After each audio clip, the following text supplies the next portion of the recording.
మనం పరిశీలిస్తా ఉన్నాం. దానియేలు గ్రంథాన్ని ధ్యానం చేయడానికి ఇక్కడ పెట్టాం. కానీ ఏదైనా కానీ పరిశుద్ధాత్మ దేవుని యొక్క నడిపింపు కాబట్టి మన ఆలోచన ప్రకారం కాకుండా దేవుని ఆలోచన ప్రకారం వెళ్ళడానికి ప్రయత్నిస్తాం. సో కృప వల్ల మనకు కలిగే లేకపోతే మనకి ఇచ్చిన ఆ 13 వాగ్దానాల గురించి మనం నేర్చుకుంటా ఉన్నాం. విశ్వాసము అనేది నిరీక్షించే వాటి యొక్క నిజస్వరూపం అని, మన నిరీక్షణ కృపలో దేవుడు మనకి ఇచ్చిన ఆ 13 వాగ్దానాల గురించి మనం లాస్ట్ వీక్ నేర్చుకుంటాము. క్రైస్తవ విశ్వాస జీవితాన్ని ఇంకొంచెం లోతుగా పరిశీలించడానికి ప్రయత్నిద్దామండి. రోమిలకు రాసిన పత్రిక 1వ అధ్యాయం 17వ వచనం ఒకసారి చూద్దామా? కొంచెం ఫాస్ట్ చదవాలా ఈరోజు, కొంచెం ఎక్కువ రిఫరెన్సెస్ మీతో చదివించడానికి ఇష్టపడుతున్నాను. రాసుకోవాలనుకున్నాను, రాసుకోండి దయచేసి. నీతిమంతుడు విశ్వాసం మూలంగా జీవించునని రాయబడిన ప్రకారము విశ్వాస మూలంగా అంతకంతకు విశ్వాసము కలుగునట్లు దేవుని నీతి దాని యందు బయలుపరచబడుతున్నది. చూడండి, దేని యందు బయలుపరచబడుతుంది? దాని ముందు 16వ వచనంలో సువార్తను గురించి నేను సిగ్గుపడేవాడు కాదు అని చెప్తా. దేవుని సువార్తను అంట మనకి దేవుని నీతి బయలుపరచబడుతుందట. నీతిమంతుడు విశ్వాసం మూలంగా జీవించునని రాయబడిన ప్రకారము విశ్వాసము మూలముగా అంతకు విశ్వాసము కలుగునట్లు అని ఒక మాట. విశ్వాసం మూలంగా విశ్వాసం కలుగునట్లు. ఈ మాటని జాగ్రత్తగా అర్థం చేసుకోవాలి. చూడండి, for in it the gospel the righteousness of God is revealed from faith for faith అన్నది. విశ్వాసము మూలంగా అంత విశ్వాసము కలుగునట్లు అని. ఫ్రమ్ ఫెయిత్ ఫర్ ఫెయిత్ అని. అంటే ఈ విశ్వాసాన్ని మనం జాగ్రత్తగా నేర్చుకోవాల్సిన విషయం. ఎందుకంటే ఈ విశ్వాసము క్రైస్తవులు కరెక్ట్గా తెలుసుకోకపోతే దేవుని ఎదుట, దేవునికి ఇష్టం ఎదుట అసాధ్యమైపోతుంది. చూడండి, కొన్ని వచనాలు మనం స్టడీ చేద్దాం. రోమిలకు రాసిన పత్రిక 4వ అధ్యాయం 5వ వచనం. రోమిలకు రాసిన పత్రిక 4వ అధ్యాయం 5వ వచనం. పనిచేయక బుద్ధిహీనుని నీతిమంతునిగా తీర్చువాని యందు విశ్వాసముంచువానికి వాని విశ్వాసము నీతిగా ఎంచబడుతున్నది. ఇక్కడ ఏముందండి? పని చేయక భక్తిహీనుని నీతిమంతునిగా తీర్చువాని యందు విశ్వాసం ఉంచువాని విశ్వాసము నీతిగా ఎంచబడుతుంది. అంటే విశ్వాసానికి మనుషుల యొక్క పనితో అవసరము లేదు అంటే కదా. హెబ్రీ పత్రిక 11వ అధ్యాయం 1వ వచనంలో విశ్వాసం గురించి చేయించాడు. విశ్వాసం అన్నది నిరీక్షించే వాటి యొక్క నిజస్వరూపము, లేనిది ఉన్నవన్నటకు రుజువై ఉన్నది అని చెప్పి బైబిల్లో రాయబడింది కదా. రోమీయులు 4:5 ఏమంటున్నాడు? విశ్వాసానికి పనికి సంబంధం లేదని చెప్తా ఉన్నాడు. హెబ్రీ పత్రిక 11వ అధ్యాయం 1వ వచనంలో ఏమంటున్నాడు? విశ్వాసం అన్నది నిరీక్షించే వాటి యొక్క నిజస్వరూపం అంటున్నాడు. యాకోబు గ్రంథం చూడండి, జేమ్స్ 2nd చాప్టర్, యాకోబు గ్రంథం 2వ అధ్యాయం 17వ వచనం. అలాగే విశ్వాసము క్రియలు లేనిదైతే అది ఒంటిగా ఉండి మృతమైన దగును. ఇక్కడ ఏమంటున్నాడు? విశ్వాసము క్రియలు లేకపోతే అది మృతము అంటాడు. పౌలు గారు రోమి పత్రికలో ఏమన్నాడు? క్రియలు లేకుండా విశ్వాసం ఉంటే చాలు అంటాడు. అంటే క్రియలకి విశ్వాసానికి సంబంధం లేదంటాడు. హెబ్రీ పత్రిక రాసింది ఎవరో తెలియదు. చాలా మంది పౌలు గారు అంటారు, కానీ కొన్ని చోట్ల అంటే కరెక్ట్ ఆధారం అయితే లేదు. సరే, హెబ్రీ పత్రిక రాసినట్లేమో విశ్వాసం అనేది నిరీక్షించే వాటి యొక్క నిజస్వరూపం అంటాడు. యాకోబు ఏమంటున్నాడు? క్రియలు లేకపోతే విశ్వాసము మృతము అంటాడు. అంటే రోమీయులు 4, యాకోబు 1, 2వ అధ్యాయం 2 ఒకదానికి ఒకటి. అక్కడ విశ్వాసానికి క్రియలు అవసరం లేదంటాడు. క్రియలు లేకుండా విశ్వాసం అంటాడు. ఇక్కడేమో క్రియ లేకపోతే విశ్వాసం మృతము అన్నాడు కదా. పేతురు రాసిన మొదటి పత్రిక 1వ అధ్యాయం 5వ వచనం. కడవరి కాలమందు బయలుపరచబడుటకు సిద్ధముగా ఉన్న రక్షణ మీకు కలుగునట్లు విశ్వాసము ద్వారా దేవుని శక్తి చేత కాపాడబడు మీ కొరకు. ఆగండి. విశ్వాసం అనేది నిరీక్షించేదాని యొక్క నిజస్వరూపం. కానీ ఇక్కడ విశ్వాసం మనం ఏం చేస్తున్నప్పుడు రాబో రక్షణ కొరకు మనల్ని కాపాడుతుంది అని. ఒక ఆయనేమో ఇది ఎవరు రాశాడు? పేతురు రాశాడు కదా. పౌలు గారు ఏమంటాడు? విశ్వాసానికి క్రియతో పని లేదు అంటాడు. యాకోబు గారు ఏమంటారు? క్రియ లేకపోతే విశ్వాసము మృతము అంటాడు. హెబ్రీ పత్రిక రాసిన ఏమంటాడు? విశ్వాసం అనేది నిరీక్షించే వాటి యొక్క నిజస్వరూపము లేనిది ఉంటున్నకు సాదృశ్యం అని చెప్తా ఉంటాడు. ఇక్కడ పేతురు గారు ఏమంటాడు? కడవరి కాలంలో రాబోయే ఆ రక్షణ విషయంలో మీరు విశ్వాసంలో దాచిపెట్టబడి ఉన్నారు. అంటే మనం విశ్వాసంలో చదువుతాం ఒకసారి అన్నమాట. కడవరి కాలమందు బయలుపరచబడుటకు సిద్ధంగా ఉన్న రక్షణ మీకు కలుగునట్లు విశ్వాసము ద్వారా దేవుని శక్తి చేత కాపాడబడు మీ కొరకు. దేవుని విశ్వాసము చేత దేవుని శక్తి ద్వారా కాపాడబడు మీ కొరకు. సో విశ్వాసం కాపాడుతుంది అని చెప్తున్నాడు చివరి దినాల్లో. ఈ విశ్వాసాన్ని జాగ్రత్తగా అర్థం చేసుకోకపోతే అనవసరమైన కన్ఫ్యూజన్ లోకి వెళ్ళిపోవడానికి ఆస్కారం ఉంది. నేను రక్షణ అనేది 3 దశలుగా ఉంటుందని చెప్పాను కదా. సాల్వేషన్ అనేది ఒక ప్రాసెస్ అని, ఈ రక్షణ అనేది 3 దశలుగా మనకి లభిస్తుంది అనే విషయాన్ని మనం నేర్చుకుంటా ఉన్నాం.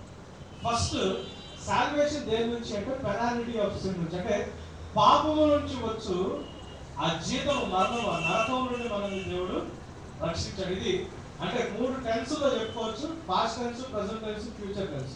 ఎప్పుడైతే యేసు ప్రభుని దేవుడని మనం మనసులో నమ్మి నోడుతూ ఒప్పుకుంటామో మనం రక్షించబడతాం కదా. ఈ రక్షణ ఎక్కడుంది? రోమీయులకు రాసిన పత్రిక 9వ అధ్యాయం 10వ వచనం కదా. తీరు అవసరం లేదు.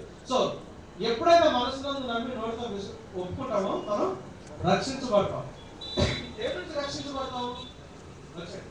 దేని నుంచి రక్షించబడతాం? ద పెనాలిటీ ఆఫ్ సిన్ నుంచి, అంటే పాపం నుంచి వచ్చే ఆ మరణం హెల్ నుంచి మనం రక్షించబడతాం. అయితే ఎప్పుడైతే నరకం నుంచి రక్షించబడతామో మనం ఇప్పుడు క్రైస్తవులుగా జీవిస్తున్నప్పుడు మనం ప్రాసెస్ నెంబర్ 2లో ఉన్నాం, 2వ స్టెప్లో ఉన్నాం. అంటే ఇప్పుడు మనం దేని నుంచి రక్షించబడుతున్నాము? ఇది ప్రాసెస్ జరుగుతా ఉంది. దేని నుంచి? పాపం యొక్క శక్తి నుంచి ఇప్పుడు రక్షించబడతాం. రేపు పొద్దున్న దేని నుంచి రక్షించబడతాం? ఇది ఎక్కడుంది? ఫిలిప్పీ పత్రిక 2వ అధ్యాయం 12.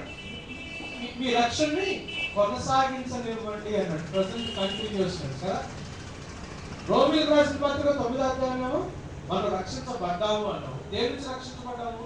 నరకం నుండి, పాపం నుంచి వచ్చే ఆ శిక్ష నుంచి మనం రక్షించబడ్డాము. ఇప్పుడు రక్షించబడుతున్న ప్రాసెస్ లో ఉన్నాము. ఇప్పుడు దేని నుంచి రక్షించబడుతున్నాము? పాపం యొక్క శక్తి నుంచి రక్షించబడుతున్నాము. రేపు పొద్దున 1 పేతురు 1వ అధ్యాయం 5వ వచనంలో చెప్పినట్టు కడవరి కాలమందు బయలుపరచబోవు రక్షణ. అదే రక్షణ అది పాపంలో యొక్క ప్రెజెన్స్ నుంచి రక్షించబడతాం. గమనించండి, we are saved from the penalty of sin, we are being saved from the power of sin, and we will be saved from the presence of sin. పాపం ఎక్కడ ఉంటుంది?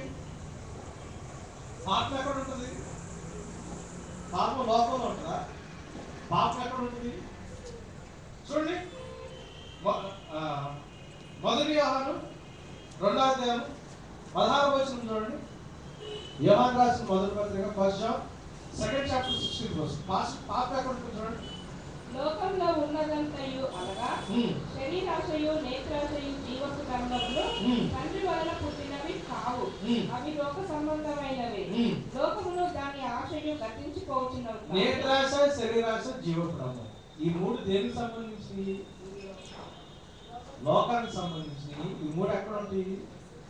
మనలో ఉంటాయి. పాపము ఎక్కడో ఉండదు. పాపం సినిమాల్లో ఉండదు, పాపం వేరే వేరే బయట వాటిలో ఉండదు. పాపం ఎక్కడ ఉంటుంది తెలుసా? మన శరీరంలో ఉంటుంది. రోమిలకు రాసిన పత్రిక 7వ అధ్యాయం 17, 18, 20 వచనాలు. రోమిలకు రాసిన పత్రిక 7వ అధ్యాయం 17, 18, 20 వచనాలు. కావున ఇకను దాని చేయనది నా యందు నివసించు పాపమే కానీ నేను కాదు. పౌలు ఏమంటాడు? నా లోపల పాపము నివసిస్తుంది. నా యందు చదువు కంటిన్యూ. కావున ఇకను దాని చేయనది నా యందు నివసించు పాపమే కానీ నేను కాదు. నా యందు అనగా నా శరీరమందు మంచిది ఏది నివసింపదని నేను ఎరుగుదును. 20వ వచనం చదవండి. నేను కోరని దానిని చేసిన ఎడల దానిని చేయనది నా యందు నివసించు పాపమే కానీ ఇకను నేను కాదు. కాబట్టి నేను చేయగోరు నాకు కీడు చేయక కాకుచున్నది. సో పౌలు గారు ఏమని రాస్తున్నాడు? నా యందు అంటే నా శరీర అవయవాల్లో పాపము జీవిస్తుంది. నా ఆత్మ రక్షించబడింది కానీ నా శరీర అవయవాల్లో ఏముంది? పాపం ఉంది. మీ ఆత్మలు రక్షించబడ్డాయి కానీ మీ శరీర అవయవాలు ఏముంది? పాపం ఉంది. మీ ఆత్మ దేని నుంచి రక్షించబడింది? ఈ పాపం నుంచి రక్షించబడ్డా. ఈ పాపం నుంచి వచ్చే జీవితం ఉంది చూసారా? మరణం. దాని నుంచి అయితే మనం అందరం ఎవరెవరైతే యేసు ప్రభువుని రక్షకుడుగా నమ్మి అంగీకరిస్తారో వాళ్ళందరూ పాపం నుంచి వచ్చే జీవితం మరణం, ఆ రెండవ మరణం, ఆ నరకం నుంచి మనం అందరం రక్షించబడ్డాం. కానీ నా శరీర అవయవాలు ఇంకా పాపం ఉంది. ఇప్పుడు క్రైస్తవులుగా మనం జీవిస్తున్నప్పుడు దేవుడు మన దేని నుంచి రక్షిస్తున్నాడు అంటే ఈ పాపం యొక్క శక్తి నుంచి రక్షిస్తున్నాడు. We are being saved from the power of sin. ఈ పాపం ఏం చేస్తుంది? నన్ను నా మనసుతో పోరాడి రోమిలకు 7 ఆ మాట రాశాడు. నా మైండ్తో ఫైట్ చేసి మళ్ళీ నన్ను పాప మరణాలు నియమాలకి నన్ను లాక్కెళ్ళిపోతుంది. నన్ను మళ్ళీ బలవంతంగా పడేస్తుంది. నేను పాపం యొక్క జీవితం నుంచి నేను రక్షించబడ్డాను, నరకం నుంచి రక్షించబడ్డాను. కానీ నాతో పాటు నా శరీరంలో పాపం పాపం పూర్తిగా నాశనం చేయబడ్డా. పాపం నుంచి వచ్చే ఎఫెక్ట్ నుంచి నన్ను రక్షించాడు దేవుడు ప్రస్తుతానికి.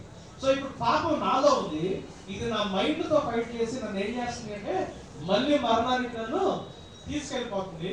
There is a power of sin that is acting inside my body. పాపం యొక్క శక్తి నా లోపల ఇంకా పనిచేస్తుంది. పాపం నుంచి ఎఫెక్ట్ పోయింది, దాని నుంచి రక్షించబడ్డాను. కానీ పాపం యొక్క శక్తి నా మీద ఇంకా పనిచేస్తుంది.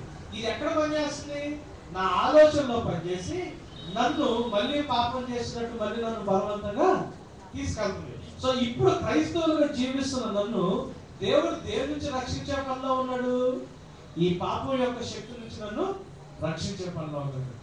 ఈ పాపం యొక్క శక్తి నుంచి నన్ను రక్షించిన తర్వాత ఆయన మధ్యాకాశానికి ఒకరోజు వస్తాడు. ఆయనే వస్తాడు, లేకపోతే నేనైనా వెళ్ళిపోతాను.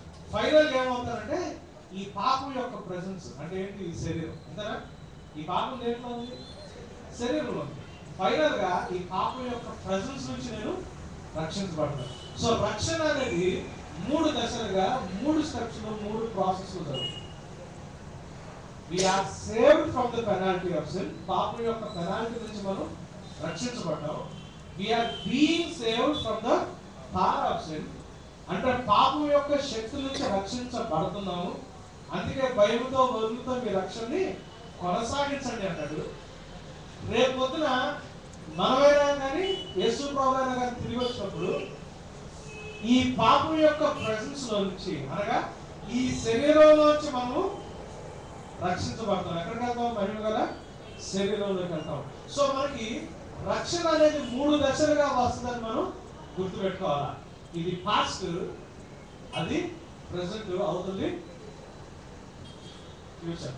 అయితే విశ్వాసం అనేది ఏం చేస్తుంది అంటే గమనించండి. రోమిలకు రాసిన పత్రిక 3వ అధ్యాయము 21 నుంచి 22. Romans 3rd chapter 21 and 22. ధర్మశాస్త్రమునకు వేరుగా దేవుని నీతి బయలుపరచబడుచున్నది. దానికి ధర్మశాస్త్రములు ప్రవక్తలు సాక్ష్యం ఇచ్చుచున్నారు. అది యేసుక్రీస్తునందలి విశ్వాస మూలమైనదై నమ్ము వారందరికీ ఇక్కడ ఒక విశ్వాసం గురించి పౌలు గారు రాస్తున్నాడు. ఈ విశ్వాసం ద్వారా ఏమవుతుంది అంటే, ఎప్పుడైతే ఈ విశ్వాసంతో యేసు ప్రభువుని మనం నమ్ముతామో, మన క్రియలతో సంబంధం లేకుండా, మనం చేసిన వ్యక్తిగతమైన పనులతో సంబంధం లేకుండా, ధర్మశాస్త్రంతో సంబంధం లేకుండా, దేవుని ముందు నీతిమంతులుగా మనం అంగీకరించబడతాము. గమనించండి, విశ్వాసము కూడా 3 దశలుగా ఉంటుంది. నేను రక్షణ 3 దశల్లో ఉంటుందని చెప్పాను. కృప కూడా 3 దశల్లో మనకు దొరుకుతుందని మనం నేర్చుకున్నాం. 8 ముందు జరిగింది కదా. విశ్వాసము కూడా 3 దశల్లో ఉంటుంది. అంటే 3 స్టెప్స్ లో ఉంటుంది. మూడు అంటే 3 డిఫరెంట్ ప్రాసెస్ లో ఉంటుంది.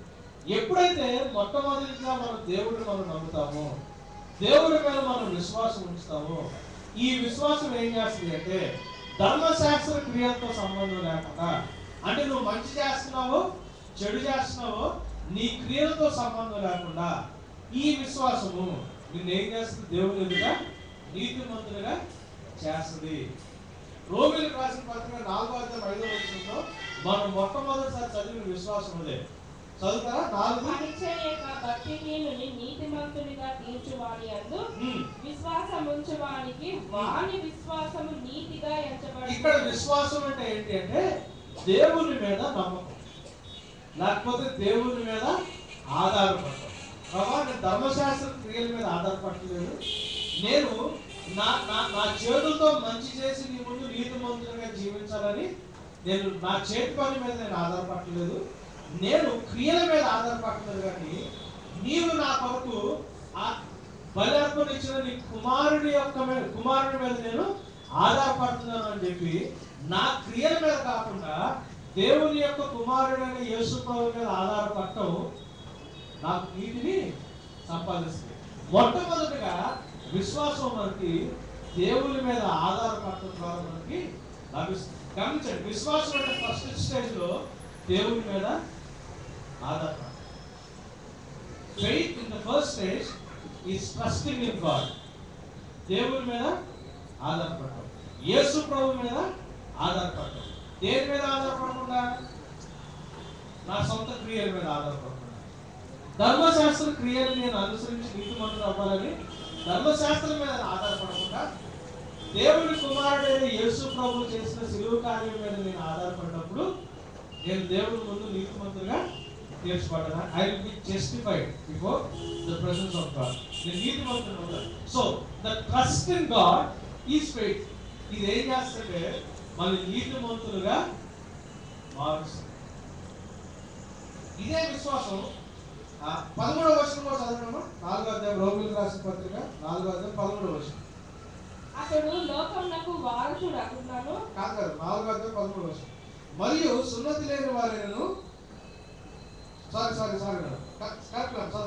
అతడు లోకమునకు వారసుడు అగునను వాగ్దానము అబ్రహామునకైనను అతని సంతానమునకైనను ధర్మశాస్త్ర మూలముగా కలగలేదు గాని విశ్వాసము వలనైన నీతి మూలముగానే కలిగెను.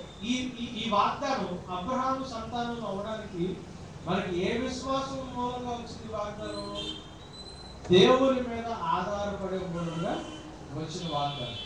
ఈ ఫెయిత్ ఏమంటారు అంటే జస్టిఫైయింగ్ ఫెయిత్. నీతిమంతులుగా చేయు విశ్వాసము. ఈ విశ్వాసము నీతిమంతులు చేసే విశ్వాసం అంటే అర్థం ఏంటి? క్రీస్తు ప్రభువు మీద సంపూర్ణంగా ఆనుకోవడం, లేకపోతే ఆధారపడడం. నేను పాపిని, దేవుని ముందు నీతిమంతులుగా నిలబడడానికి నాకు అర్హత లేదు.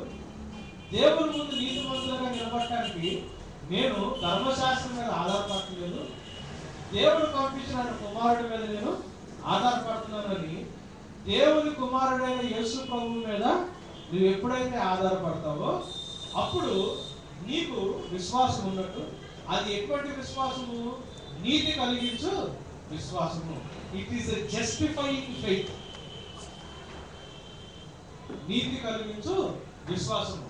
ఈ విశ్వాసము ద్వారానే మనం అబ్రహాము సంతతి వారిని, అబ్రహాము బిడ్డలుగా ఉంటున్నామన్న వాగ్దానాన్ని మనము పొందుకుంటాం. It is through justifying faith. గమనించండి, రోమీయులకు రాసిన పత్రిక 5వ అధ్యాయం 2వ వచనం. మరియు ఆయన ద్వారా మనము విశ్వాసము వలన ఈ కృపయందు ఆ. ప్రవేశము గలవారమై ఆ. అందులో నిలిచి ఉండి ఆ. దేవుని మహిమను కూర్చున్న నిరీక్షణను బట్టి అతిశయపడుచున్నాము. కృపలోకి ప్రవేశించడానికి కావాల్సిన విశ్వాసం ఏంటి? ఈ విశ్వాసం అంటే యేసు ప్రభువు మీద ఆధారపడే విశ్వాసం. ఈ విశ్వాసం జనరల్ గా క్రైస్తవులందరికీ ఉంటుంది. ఎప్పుడైతే యేసు ప్రభువు ఒక్కడే మార్గమని, ఆయనే సత్యమని, ఆయనే జీవమని నీ సొంత శక్తి మీద కాకుండా యేసు ప్రభు మీద ఆధారపడతావో నీకు విశ్వాసం ఉన్నట్లు. అది ఏ విశ్వాసం? ఈ విశ్వాసం. ఆ విశ్వాసం ద్వారా ధర్మశాస్త్రంలో నుంచి విడిపించబడి కృపలోకి మనకి ప్రవేశము వస్తుంది. మనందరికీ, రక్షించబడిన మనందరికీ ఈ విశ్వాసం కంపల్సరీగా ఉంటుంది. గమనించండి, 10వ అధ్యాయం 17వ వచనం చూడండి. రోమీయులకు రాసిన పత్రిక 10వ అధ్యాయం 17వ వచనం. కాగా వినుట వలన విశ్వాసము కలుగును, వినుట క్రీస్తును గూర్చిన మాట వలన కలుగును. అయినను నేను వినుట వల్ల కలిగే విశ్వాసం ఎటువంటి విశ్వాసం? ఇటువంటి విశ్వాసం యేసు ప్రభువు మీద ఆధారపడటానికి కావలసిన విశ్వాసం మనకు ఎట్లా వస్తుంది? వినుట వల్ల వస్తుంది. గమనించండి, నేను విశ్వాసం 3 రకాలు ఉంటుంది. మొట్టమొదటి విశ్వాసం ఏంటంటే మనల్ని నీతిమంతులుగా చేసే విశ్వాసం, జస్టిఫైయింగ్ ఫెయిత్ అంటారు. ఈ విశ్వాసాన్ని బట్టి మనం యేసు ప్రభువు మీద ఆధారపడతాము. ఈ విశ్వాసాన్ని బట్టి అబ్రహాము సంతతి అని మనం వాగ్దానాన్ని పొందుకుంటాము. ఈ విశ్వాసాన్ని బట్టి మనం కృపలోకి ప్రవేశిస్తాము. ఈ విశ్వాసం మనకు ఎలా వస్తుంది? దేవుని గురించి వినడం ద్వారా వస్తుంది. 11వ అధ్యాయం 20వ వచనం. రోమీయులకు రాసిన మంచిది, పత్రిక వారు అవిశ్వాసమును బట్టి విడిచివేయబడిరి. నీవైతే విశ్వాసమును బట్టి నిలిచి ఉన్నావు. దేవుళ్ళలో నిలిచి ఉండటానికి ఉపయోగపడే విశ్వాసం ఏంటి? ఈ విశ్వాసం. ఇక రాయబడిన ప్రతి విశ్వాసం ఇది దేని గురించి చెప్పబడిన విశ్వాసం? ఇది దేని గురించి చెప్పబడిన విశ్వాసం? నీతిమంతులుగా చేయు విశ్వాసము. ఇది మొదటి దశ. ఈ విశ్వాసాన్ని బట్టి మనం దేవుడి మీద ఆధారపడి, అయితే ఎప్పుడైతే నువ్వు దేవుడి మీద ఆధారపడి కృపలోకి వస్తావో, మొట్టమొదటి పొందుకునే వాగ్దానం ఏంటి? కృపను బట్టి మనం పొందుకునే వాగ్దానం పరిశుద్ధాత్మ దేవుని యొక్క సహవాసం. అంతేనా?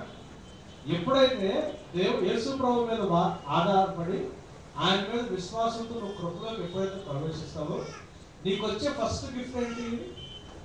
పరిశుద్ధాత్మ దేవుని యొక్క, అవునా కాదు? అపోస్తల కార్యం 1వ అధ్యాయం 4వ వచనం చూడండి.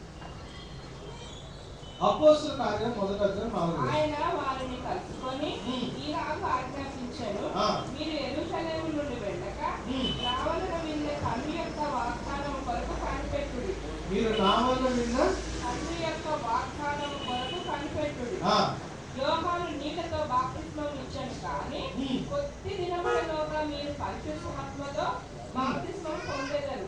ఏమంటాడండి? కొద్ది దినములోగా దేంట్లో? పరిశుద్ధాత్మలో బాప్తిజం పొందుతున్నారు. సో ఎప్పుడైతే కృపలోకి ఎంటర్ అవుతామో ఈ 13 వారాల్లో మొట్టమొదటి వారం మనకు వచ్చేదేంటి? కృపలోకి వచ్చిన తర్వాత పరిశుద్ధాత్మ యొక్క బాప్తిజం. పరిశుద్ధాత్మలో నింపబడి పరిశుద్ధాత్మ దేవుని యొక్క సహవాసాన్ని మనం పొందుకుంటాం. పరిశుద్ధాత్మ దేవుని యొక్క సహవాసాన్ని పొందుకున్నప్పుడు మనకి పరిశుద్ధాత్మ దేవుడు ఏం చేస్తాడు అంటే కొన్ని గిఫ్ట్స్ మనకి ఇస్తాడు కదా. 1 కొరింథీయులు 12వ అధ్యాయం చూడండి.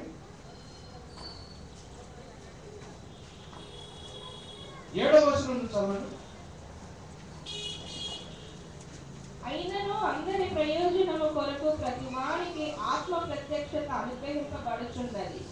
ఏలాగనగా ఒకరికి ఆత్మ మూలంగా బుద్ధివాక్యములు, మరి ఒకరికి ఆ ఆత్మ అనుసరించిన జ్ఞానవాక్యములు, మరి ఒకరికి ఆ ఆత్మ వలననే విశ్వాసములు, మరి ఒకరికి విశ్వాసం ఏంటిది? పరిశుద్ధాత్మ దేవుడు ఇచ్చే వరం. కానీ మనకు ఆల్రెడీ విశ్వాసం ఉందిగా. గమనించండి, విశ్వాసాన్ని బట్టే కదా మనం కృపలోకి వచ్చింది. అంతేనా? విశ్వాసాన్ని బట్టి కృపలోకి వచ్చాము. విశ్వాసాన్ని బట్టి కృపలోకి వచ్చిన మనకి పరిశుద్ధాత్మ దేవుని యొక్క సహవాసం మనకి అనుగ్రహించబడింది. మరి పరిశుద్ధాత్మ దేవుడు మళ్ళీ ఇక్కడ మనకి ఏమి ఇస్తున్నాడు? బాబు విశ్వాసం ఇస్తాడు. ఇదే విశ్వాసము ఆల్రెడీ ఉన్నోడి గిఫ్ట్ ఇచ్చేదండి. అపోస్తుల కార్యాలు 6వ అధ్యాయం 7వ వచనం. అపోస్తుల కార్యాలు 6వ అధ్యాయం 7వ వచనం. ఇది సెకండ్ టైప్ ఆఫ్ ఫెయిత్ మనకు కనిపిస్తుంది. అపోస్తుల కార్యం 6వ అధ్యాయం దేవుని వాక్యం ప్రబలమై శిష్యుల సంఖ్య యెరూషలేములో బహుగా విస్తరించెను. మరియు యాజకులలో అనేకులు విశ్వాసమునకు లోబడిరి. ఆ యాజకులలో అనేకులు విశ్వాసములకు, ఇక్కడున్న విశ్వాసం ఏమో ఎట్లాంటి విశ్వాసం? అది ఆధారపడే విశ్వాసం. కానీ మనకి ఇప్పుడు చెప్తున్న విశ్వాసం ఏంటి? లోపట్టం అంటే అర్థం ఏంటి?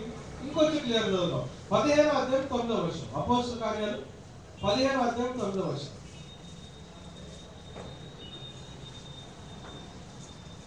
అపోస్తుల కార్యాలు 15వ అధ్యాయం 9వ వచనం. వారి హృదయములను విశ్వాసము వలన పవిత్రపరచి మనకును వారికి ఏ భేదమైనను కనపరచలేదు. గమనించండి, ఏమంటాడండి ఇక్కడ? ఏమంటాడండి? వారి హృదయములను విశ్వాసము వలన పవిత్రపరచి. ఇది ఆధారపడే విశ్వాసం అయితే, నీతిమంతులుగా చేసే విశ్వాసం అయితే, పరిశుద్ధాత్మ దేవుడు మనకి ఇచ్చే విశ్వాసం ఏంటంటే వరంగా మనల్ని పవిత్రులుగా చేసే విశ్వాసం. It is called the sanctifying faith అంటే. మొట్టమొదటి విశ్వాసం ఏంటి? వినుడి వల్ల వచ్చే విశ్వాసం ఏంటి? నీతిమంతులుగా చేసే విశ్వాసం. పరిశుద్ధాత్మ దేవుని యొక్క వరముల ద్వారా మనం పొందుకునే విశ్వాసం ఏంటి? పవిత్రులుగా చేసే విశ్వాసం. చూడండి, విశ్వాసము నుండి విశ్వాసం వరకు మనం అదే కదా నేర్చుకుంటాం. అదేనా? రోమిలో 1:17 నేర్పిస్తాము.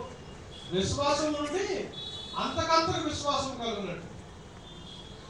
ఆల్రెడీ విశ్వాసం ఉంది, కానీ విశ్వాసం కలుగునట్లు అన్నాడు. ఈ విశ్వాసం ఆ విశ్వాసాన్ని తేడా చూస్తున్నాడు. సో ఈ విశ్వాసం ఏం చేస్తుంది? మనల్ని పవిత్రులుగా చేస్తుంది. 26వ అధ్యాయం 18వ వచనం. యాక్ట్స్ 26th చాప్టర్ 26వ అధ్యాయం 18వ వచనం. అపోస్తుల కార్యాలు 26వ అధ్యాయం 18వ వచనం. నన్ను చూచియున్న సంగతిని గూర్చియు నేను నీకు కనబడబోవు సంగతిని గూర్చియు నిన్ను పరిచారకునిగాను సాక్షినిగాను నియమించుటకై కనబడి ఉన్నాను. నీవు లేచి నీ పాదములను మోపి నిలువుము. నేను ఈ ప్రజల వలనను అన్యజనుల వలనను హాని కలగకుండా నిన్ను కాపాడేదను. వారు చీకటిలో నుండి వెలుగులోనికి, సాతాను అధికారము నుండి దేవుని వైపునకు తిరిగి నాయందరి విశ్వాసము చేత పాప క్షమాపణను పరిశుద్ధపరచబడిన వారిలో స్వాస్థ్యమును పొందినట్లు వారి కన్నులు తెరచుటకై నేను నిన్ను వారి యొద్దకు పంపేదనని చెప్పాను. ఇది ఎవరితో చెప్తున్న మాట గమనించండి. ఏమంటే నా యందరి విశ్వాసము చేత పాప క్షమాపణను పరిశుద్ధపరచబడి వారిలో స్వాస్థ్యమును పొందినట్లు. రెండు జరుగుతున్నాయి. మొట్టమొదటిది ఏంటి? పాప క్షమాపణ. రెండోది స్వాస్థ్యము పొందినట్లు. ఇక్కడ ఏం జరుగుతున్నట్ట? వారి కన్నులు తెరుచుటకై నేను నిన్ను వారి దగ్గరికి పంపిస్తున్నాను అన్నాడు. చూడండి, అదే మాట ఇక్కడ మరి పౌలు గారు రోమిలకు రాసిన పత్రిక 1:5వ వచనంలో ఒక మాట చెప్తున్నాడు. రోమిలకు రాసిన పత్రిక 1:5వ వచనంలో ఒక మాట చెప్తున్నాడు. అక్కడ అంటే 2-7 దాకా తెలుగులో కలిసే ఉంటుంది. కొంచెం కిందకు రండి. ఈయన నామము నిమిత్తము సమస్త జనులు విశ్వాసములకు విధేయులగునట్లు ఈయన ద్వారా మేము కృపను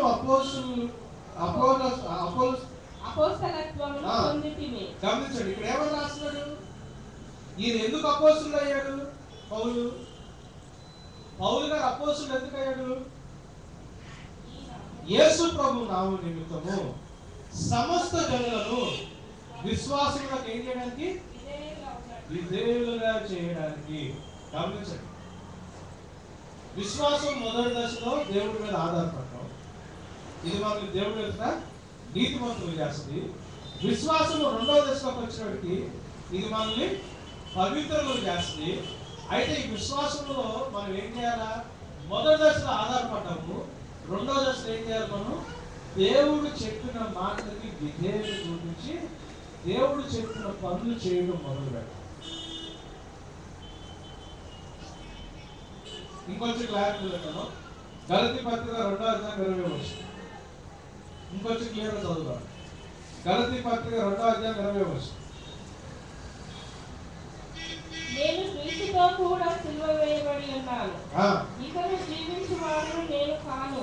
ఏమంటాడు ఇక్కడ స్టేట్మెంట్? నేను క్రీస్తుతో కూడా సిలువ వేయబడి ఉన్నాను, ఇకను జీవించువాడు నేను కాదు, క్రీస్తే నాయందు జీవించుచున్నాడు.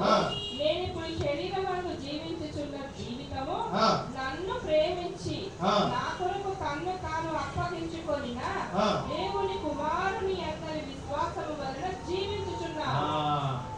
ఇది ఏది? ఏ విశ్వాసం ఇది? ఇది దేవుడి మీద ఆధారపడే విశ్వాసం కాదు. దేవుడు నా మీద ప్రేమ చూపించాడు కాబట్టి దేవుని కొరకు జీవించే విశ్వాసం. గమనించండి, అన్యులుగా ఉన్నప్పుడు మనం యేసు ప్రభు గురించి వింటాం, విన్నప్పుడు దేవుడి మీద ఆధారపడతాం విశ్వాసం కాదు. అప్పుడు మనం ఏమవుతాం? దేవుడి ముందు నీతిమంతులు అవుతాం. నీతిమంతులమైన మనం పాపం యొక్క పెనాల్టీ నుంచి మనం రక్షించబడతాం. రక్షించబడిన తర్వాత కృపలోకి ఎంటర్ అవుతాం. కృపలోకి ఎంటర్ అయిన తర్వాత దేవుడు నీ మీద చూపించిన ప్రేమను బట్టి విశ్వాసముతో దేవుడు చెప్పిన పనులకి మనం విధేయులుగా జీవించడం మొదలు. ఈ విశ్వాసం చూడండి, ముందు ఆధారపడే దగ్గర నుంచి విశ్వాసానికి ప్రమోషన్ వచ్చింది. దేనికి? విధేయత చూపించడానికి. ఎప్పుడైతే విశ్వాసము ద్వారా నువ్వు ఆధారపడతావో నువ్వు నీతిమంతుడు అవుతావు. విశ్వాసము ద్వారా దేవుని మాటలకి విధేయత చూపించడం మొదలు పెడతావో నువ్వు పవిత్రుడు. అర్థమవుతుందా? విశ్వాసం చేసే పని చూడండి. విశ్వాసము ద్వారా ఆధారపడితే నీతిమంతులు అవుతాం, నరకం నుంచి రక్షించబడతాం. విశ్వాసము ద్వారా దేవుని ప్రేమకి విధేయత చూపించి పనిచేయడం మొదలు పెడితే నువ్వు పవిత్రుడుగా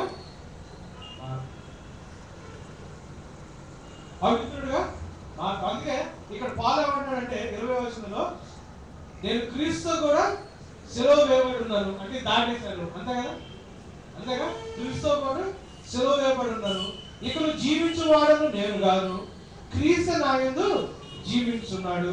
నేను ఇప్పుడు శరీరమందు జీవించున్న జీవితము నన్ను ప్రేమించి నా కొరకు తాను అప్పగించుకున్న దేవుని కుమారుని యందు విశ్వాసం. అంటే ఆ దేవునికి విధేయుడై నేను జీవిస్తున్నాను అని. ఈయన ఎందుకోసం పిలువబడ్డాడు అపోస్తలుగా? సమస్త జనుల్ని విశ్వాసానికి విధేయులు అవడానికి పిలువబడ్డాడు. ఈయన ఎలా జీవిస్తున్నాడు? ఆ విశ్వాసానికి విధేయుడయ్యి ఆయన కోసం ఆయన జీవించకుండా దేవుని యొక్క పని కోసం ఆయన జీవిస్తున్నాడు. అది విశ్వాస జీవితాన్ని కొనసాగించడం అంటే. విశ్వాస జీవితాన్ని కొనసాగించడం అంటే కృపలోకి వచ్చిన తర్వాత కూడా కేవలం ఆధారపడటం కాదు. యేసు ప్రభు కదా, యేసు ప్రభు మీద ఆధారపడటం ఎప్పుడు? నువ్వు లోకంలో ఉన్నప్పుడు ఆధారపడితే నువ్వు రక్షణలోకి వచ్చావు కదా. విశ్వాసం మారు. విశ్వాస జీవితాన్ని కొనసాగించడం అంటే ఏంటి? విశ్వాసం మారిన తర్వాత కూడా యేసు ప్రభు మీద ఆధారపడటం కాదు. యేసు ప్రభుతో పాటు నువ్వు కూడా చనిపోయావు కాబట్టి ఈ లోకానికి నువ్వు నిజంగానే చచ్చిపోయి నువ్వు బ్రతికేది ఆయన కోసం బ్రతకడం విశ్వాస జీవితానికి లక్ష్యం. చాలా మంది క్రైస్తవులు ఇక్కడితో ఆగిపోతారు. విశ్వాసం అక్కడితో ఆగిపోతారు. దేవుడి మీద ఆధారపడేదాన్ని ఆధారపడటం దేవుడు స్వస్థపరిచాడు, స్వస్థపరుస్తాడు. లేదా ఆధారపడటం దేవుడు మేలు చేస్తాడు. యేసు ప్రభు నమ్ముకుంటాం, దేవుడు ఏదో సహాయం చేస్తాడు. సహాయం చేసిన తర్వాత యేసు ప్రభు నిజమైన దేవుడు అని ఒప్పుకుంటాము. నరకం నుంచి పాపం నుంచి వచ్చే జీవితం నుంచి మనం రక్షించబడతాము. రక్షించబడిన తర్వాత కూడా మళ్ళీ ఎక్కడ ఉంటాం? మనం ఇక్కడే ఉంటాం.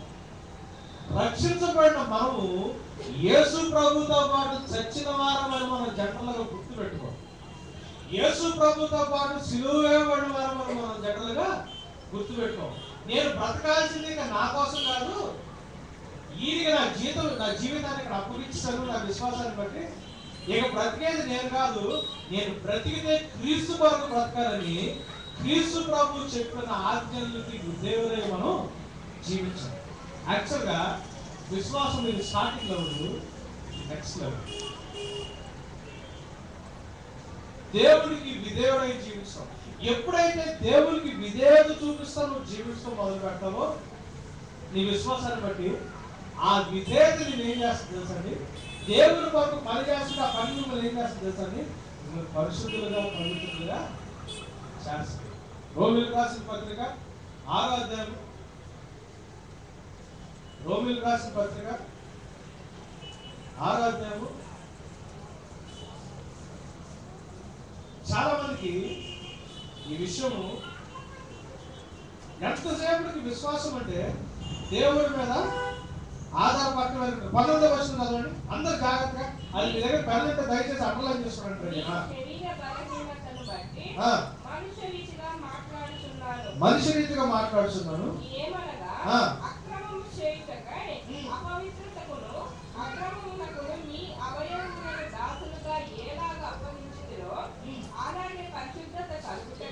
పరిశుద్ధత ఎట్లా వచ్చింది? పరిశుద్ధత కలుగుటకై ఇప్పుడు మీ అవయవములు నీతికి దాసులుగా. సో పరిశుద్ధత ఎట్లా వస్తుంది? దేవుని ఆజ్ఞను బట్టి నీతి కార్యాలు చేయడం ద్వారా వస్తుంది. ఇక్కడ కేవలం నీతి మనకు ఆరోపించబడింది, కానీ ఈ ప్రాసెస్ ఏమవుతుంది తెలుసా, మనం నీతిమంతులుగా మార్చబడదు. ఇక్కడ ఆరోపణ మాత్రమే జరిగింది. నీతి పరిశుద్ధత ఆరోపించబడింది, నీతి ఆరోపించబడింది. మనకు యాక్చువల్గా నీతి లేదు, మనం యాక్చువల్గా పరిశుద్ధులం కాదు. యేసు ప్రభు మీద విశ్వాసంతో, అంటే యేసు ప్రభు మీద ఆధారపడటం వల్ల, ధర్మశాస్త్రం మీద కాకుండా యేసు ప్రభు మీద ఆధారపడటం వల్ల మనం నీతిమంతులని డిక్లేర్ చేశాడు దేవుడు. ఆరోపణ వచ్చింది. కానీ ఈ విశ్వాసం నుంచి మీరు కృపలోకి ఎంటర్ అయిన తర్వాత ఎప్పుడైతే మీ శరీర అవయవాల్ని దేవుని యొక్క ఆజ్ఞని నెరవేర్చాలని మీరు అప్పు చెప్తుంటారో, దేవునికి విధేయులుగా మీరు జీవిస్తూ ఉంటారు, దేవుని కొరకు పని చేస్తా మీరు జీవిస్తుంటారు, అప్పుడు పవిత్ర అంటే ఆరోపించబడిన నీతి మీలో నిర్మించబడుతుంది. ఆరోపించబడిన పరిశుద్ధత మీలో, ఆ పరిశుద్ధత యాక్చువల్గా వస్తుంది, లేకపోతే రాదు. మనం పుట్టి ఆరోపించబడ్డాం ఫస్ట్ కేసులో, కానీ యాక్చువల్గా పరిశుద్ధులుగా మనం మారాలి అంటే కేవలం యేసు ప్రభు మీద ఆధారపడటం కాదు, యేసు ప్రభు చెప్పిన ఆజ్ఞలు మనం ఏం చేయాలా. చాలా మంది ఇక్కడ ఆగిపోతారు, విశ్వాసం ఇక్కడితో ఆగిపోతుంది. ఏదొచ్చిన దేవుడి మీద ఆధారపడితే చాలు. ఎందుకు? రక్షణ టైంలో మనం ఆధారపడితే దేవుడు మంచి చేశాడు. ప్రభులో రాకముందు దేవుడి మీద ఆధారపడినప్పుడు దేవుడు మంచి చేశాడు, యేసు ప్రభు దేవుడిని అంగీకరించాడు. సో ఎంతసేపు ఏం చేస్తాము? అక్కడే ఉంటాము, కానీ విశ్వాస జీవితంలో ముందుకు వెళ్ళాలి. రోమిలకు రాసిన గలతీ 6:10 చూడండి. గలతీ 6:10 చూడండి. కాబట్టి మనకు సమయం దొరికిన కొలది అందరి ఎడలను ఏమంటాడండి? నీతికి అప్పగించుకోవడం అంటే ఏంటి? మనకు సమయం దొరికిన కొలది అందరి ఎడలను విశేషముగా విశ్వాస గృహములకు చేరిన వారి ఎడలను మేలు చేయటము. ఏం చేయమంటాడండి? అంటే విశ్వాస జీవితాన్ని కొనసాగించడం అంటే ఏంటి? కేవలం దేవుడి మీద ఆధారపడటం కాదు, నీ పొరుగు వారి కోసం నువ్వు జీవించడం మొదలు పెట్టాలి. నీ కోసం నువ్వు బ్రతకకుండా నీ పొరుగు వాడి కోసం నువ్వు బ్రతకడం మొదలు పెట్టాలా. నీ పొరుగు వాడికి నువ్వు మేలు చేయడం మొదలు పెట్టాలా. ఎప్పుడైతే ఈ యాక్టివిటీ నీ జీవితంలో స్టార్ట్ అవుతుందో ఆరోపించబడిన నీతి నిజముగా నీ జీవితంలోకి రావడం మొదలు పెడుతుంది. ఆరోపించబడిన పరిశుద్ధత నిజముగా నీలోకి రావడం మొదలు పెడుతుంది. నిష్కపటమైన సహోదర ప్రేమ నిన్ను పవిత్రునిగా మార్చడం మొదలు పెడుతుంది. ఇక్కడ కేవలం ఆరోపణ. దేవుడు కొరకు పనిచేసే కొద్ది నీలో అటువంటి నిజ స్వరూపము నీలోకి రావడం మొదలు పెట్టు. గమనించండి, ఈ విశ్వాసానికి ఎప్పుడు ఏం యాడ్ అయి ఉంటుంది తెలుసా? ఎఫెసీ పత్రిక మొదటి అధ్యాయం 15వ వచనం. ఎఫెసీ పత్రిక మొదటి అధ్యాయం. ఈ హేతువు చేత ప్రభువైన యేసునందని మీ విశ్వాసమును గూర్చి పరిశుద్ధులందరి ఎడల మీరు చూపుచున్న విశ్వాసమును గూర్చి విశ్వాసమును గూర్చి నేను వినినప్పటి నుండి. రెండు విశ్వాసాలు, ఒక విశ్వాసం, ఒక ప్రేమ. చూడండి, ప్రభువైన యేసునందని మీ విశ్వాసమును గూర్చి పరిశుద్ధులందరి ఎడల మీరు చూపుచున్న విశ్వాసమును గూర్చి. ఓకే, తెలుగులో అయితే రాంగ్ ప్రింట్ ఉంది. ఇంగ్లీష్ చూడండి. Wherefore I also after I heard of your faith in the Lord Jesus and love unto all saints of God. పరిశుద్ధుల మీద విశ్వాసం అంటే పరిశుద్ధులందరి మీద మనం విశ్వాసం చూపించాలి. విశ్వాసం మీద యాక్చువల్గా ప్రేమ ఉంటుంది. కొలసీ పత్రిక మొదటి అధ్యాయం 4వ వచనం. ఇక్కడ ఏం కలుస్తుంది? విశ్వాసము, ప్రేమ కలుస్తుంది. కొలసీ పత్రిక మొదటి అధ్యాయం 4వ వచనం. క్రీస్తు యేసునందు మీకు కలిగి ఉన్న విశ్వాసమును గూర్చి పరిశుద్ధులందరి మీద మీకున్న ప్రేమను గూర్చి. ఇక్కడ ఏమన్నా మళ్ళీ సో విశ్వాసము, దేవుని మీద విశ్వాసము, మన పక్కన వారి మీద ప్రేమ. తెస్సలోనికీయులకు రాసిన మొదటి పత్రిక మొదటి అధ్యాయం 3వ వచనం. ఫస్ట్ తెస్సలోనికీయులకు ఫస్ట్ చాప్టర్ 3rd verse. మీ ప్రయాసమును మన ప్రభువైన యేసుక్రీస్తునందరి నిరీక్షణతో కూడిన మీ ఓర్పును మేము మన తండ్రి అయిన దేవుని ఎదుట మానక జ్ఞాపకం చేసుకొనుచు మా ప్రార్థనలందు మీ విషయమై విజ్ఞాపన చేస్తూ మీ అందరి నిమిత్తము ఎల్లప్పుడూ దేవునికి కృతజ్ఞతాస్తుతులు చెల్లించుచున్నాము. 2వ వచనం నుంచి క్లియర్ ఉంది. విశ్వాసముతో కూడిన మీ పనిని, ప్రేమతో కూడిన మీ ప్రయాసమును. విశ్వాసముతో కూడిన పని, ప్రేమతో కూడిన ప్రయాస. గమనించినారా? ఇక్కడ ఆధారపడే విశ్వాసం కాదు, ఇది ప్రయాసపడే విశ్వాసం, లోబడే విశ్వాసం, పనిచేసే విశ్వాసం, సహోదరుల పట్ల మంచి చేసే విశ్వాసం. ఇది విశ్వాసంలో promotion, second level of faith. ఫిలోమెనా మొదటి అధ్యాయం 5వ వచనం. ఫిలోమెనా రాసిన పత్రిక మొదటి అధ్యాయం 5వ వచనం.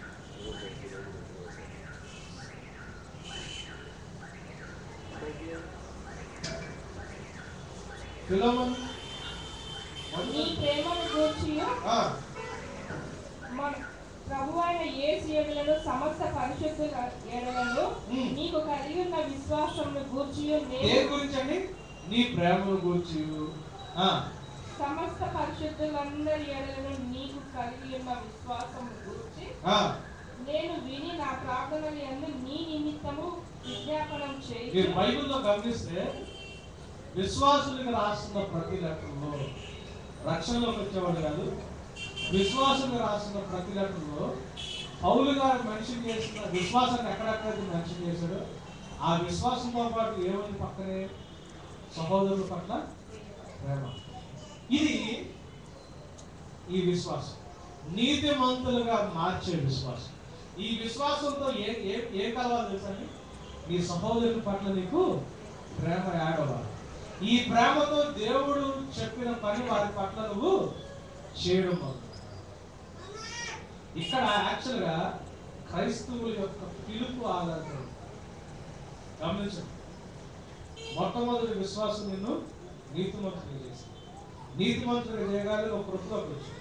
కృపలోకి వచ్చిన తర్వాత నువ్వు దేవునికి విధేయుడయి, దేవుడికి నీ ప్రేమించి, నీ పొరుగు వారిని ఎప్పుడైతే ప్రేమించి వాళ్ళ కోసం జీవించడం మొదలు పెట్టావో, నీతిమంతులుగా చేసిన విశ్వాసం నుంచి నిన్ను పవిత్రుడిగా చేసే విశ్వాసం నీలో స్టార్ట్ అవుతుంది.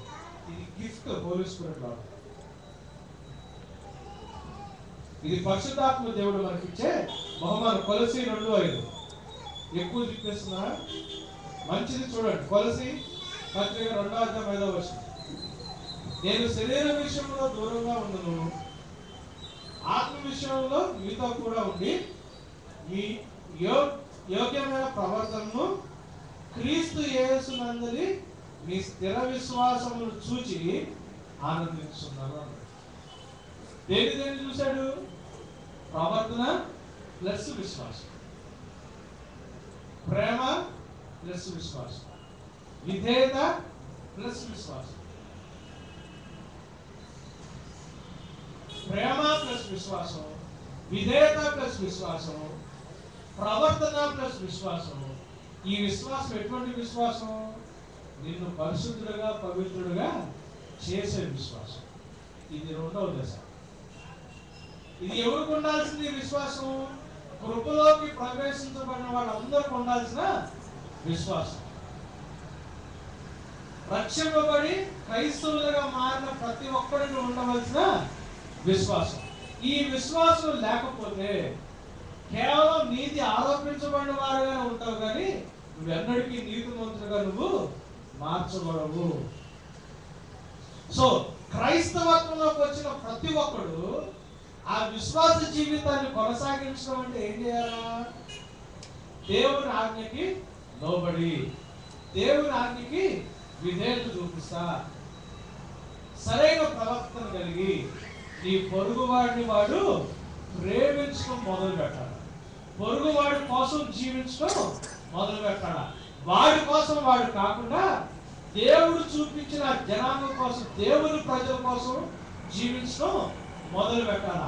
ఎప్పుడైతే ఇటువంటి జీవితం వస్తుందో, ఎప్పుడైతే ఇటువంటి విశ్వాసాన్ని మనం కొనసాగిస్తామో, అప్పుడు నీతిమంతులుగా ఆరోపించబడిన మనము నీతిమంతులుగా మార్చబడతాము. ఎంతమందికి అర్థమవుతుంది? ఎంతమందికి అర్థమవుతుంది? నీతిమంతులుగా మనం ఏం చేస్తాము? మార్చబడతాము. తెస్సలోనికీయులకు రాసిన మొదటి పత్రిక మొదటి అధ్యాయం చూడండి. సరే, తెస్సలోనికీయులకు రాసిన రెండవ పత్రిక మొదటి అధ్యాయం 3వ వచనం చూడండి.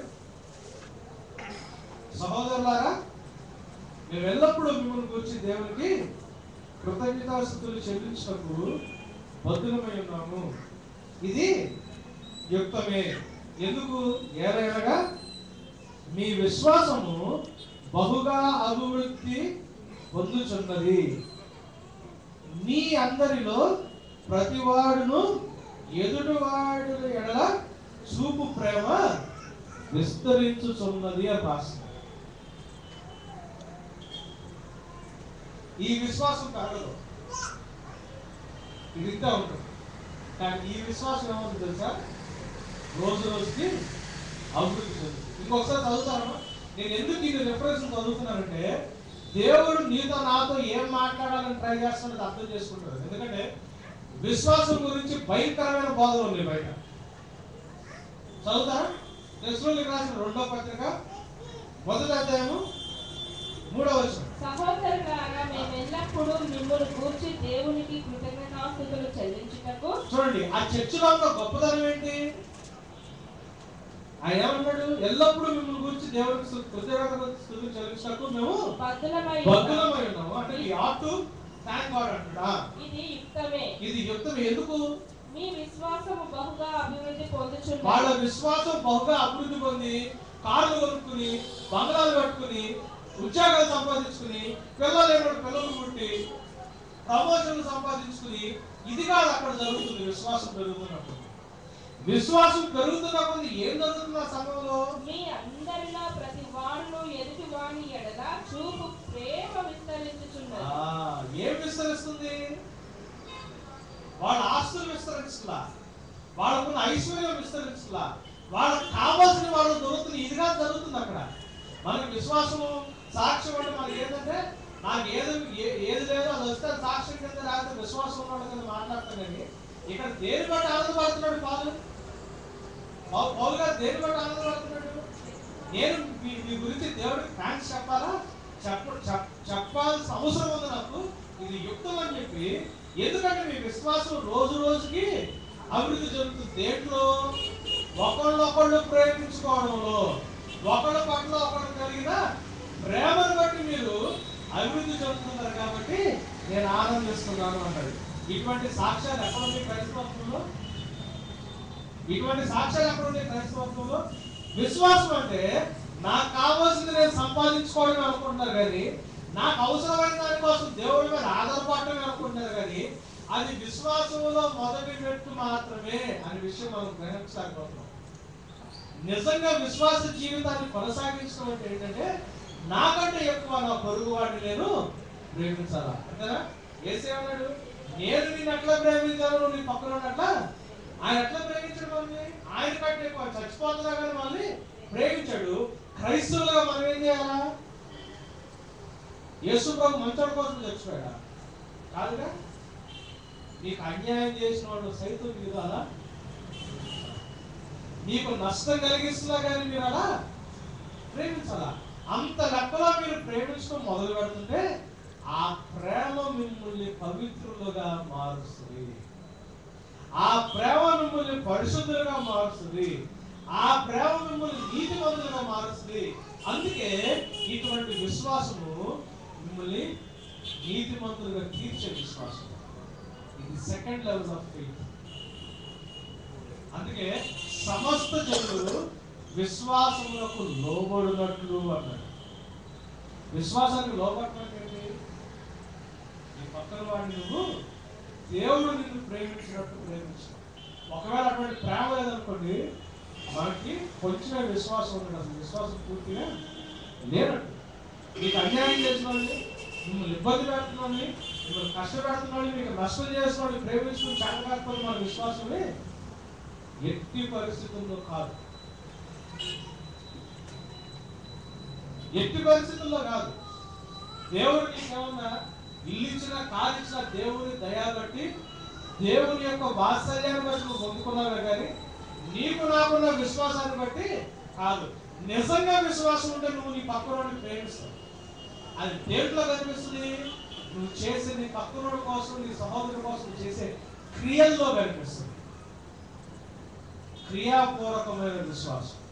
ఇది ఆధారపడే విశ్వాసం, ఇది క్రియ వల్లైన విశ్వాసం. ఈ క్రియ వల్లైన విశ్వాసం నిన్ను నన్ను నీతిమంతులు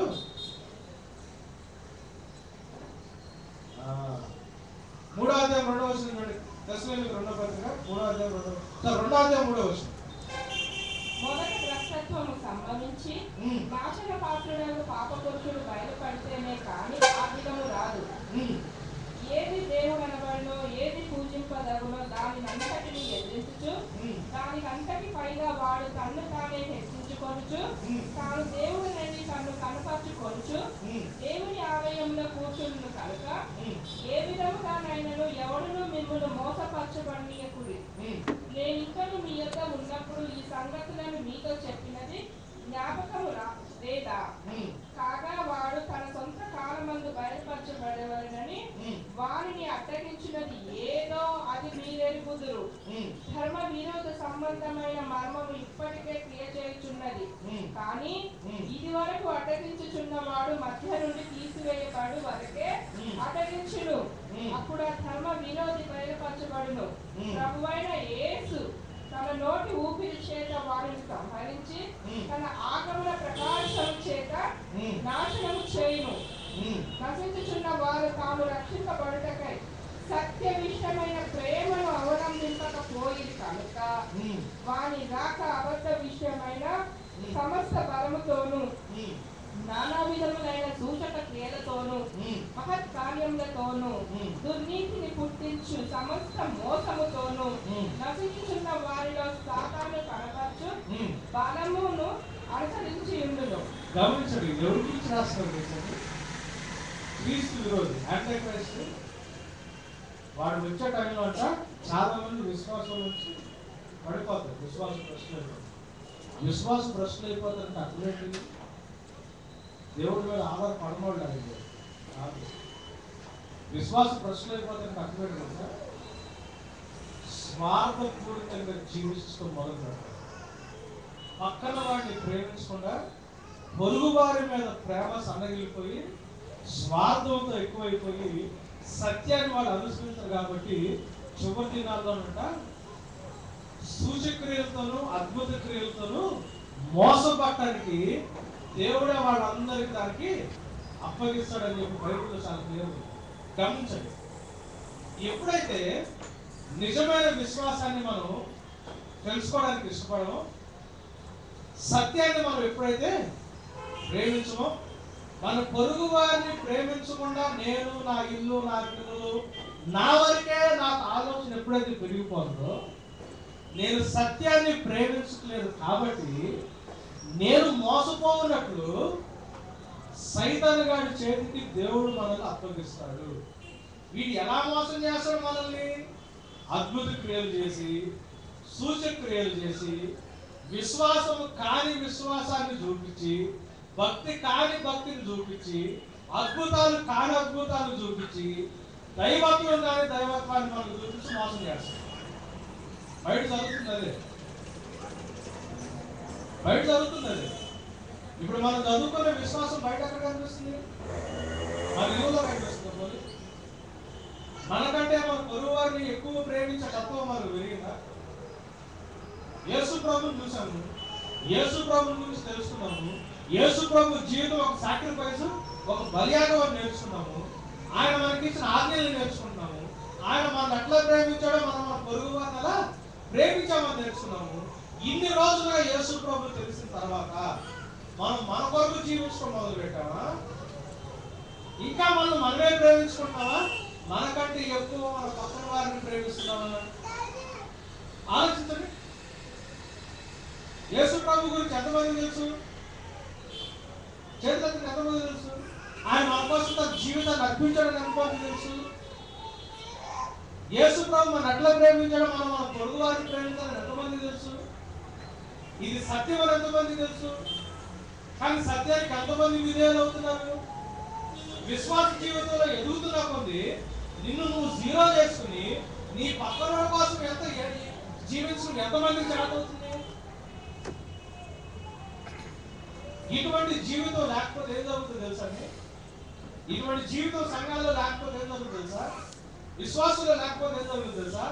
మోసపోవున్నట్లు క్రీస్తు విరోధి యొక్క ఆత్మకి దేవుడు మన అప్పగించాడు. మోసానికి అప్పగించాడు. వాడు ఎలా మోసం చేస్తాడు? అద్భుత క్రియలు, సూచక క్రియలు చేసి మోసం చేస్తాడు. ఇప్పుడు బయట జరుగుతుందంటే అదే. హీలింగ్స్, మిరకల్స్, భయంకరమైన మిరకల్స్ అవుతుంది క్రిస్టియన్ కమ్యూనిటీలో. ఆ మిరకల్స్ సాక్ష్యాలు దేని బట్టి? ఒకడి పట్ల ఒకడు ప్రేమ పెరుగుతుందా?